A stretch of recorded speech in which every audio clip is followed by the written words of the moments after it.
अथ रुद्राभिषेकस्तोत्रम्। ॐ नमो भवाय शर्वाय रुद्राय वरदाय च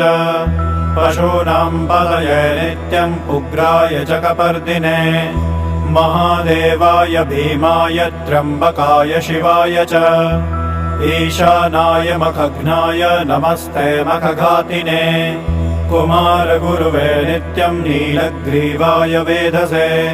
पिनाकिने हविष्याय सत्याय विभवे सदा विरोहिताय धूम्राय व्याधिनेन पराजिते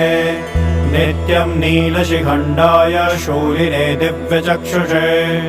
अन्त्रे गोप्त्रे त्रिनेत्राय व्याधाय च सुरेतसे अचिन्त्यायाम्बिका भर्त्रे सर्वदेवस्तुताय च वृषभध्वजाय मुण्डाय जटिने ब्रह्मचारिणे तप्तमानाय सलिले ब्रह्मण्याय जिताय च विश्वात्मने विश्वसृजे विश्वमावृत्य तिष्ठते नमो नमस्ते सत्याय भूतानां प्रभवे नमः पञ्चवक्त्राय शर्वाय शङ्कराय शिवाय च नमोऽस्तु वाचस्पतये प्रजानां पतये नमः।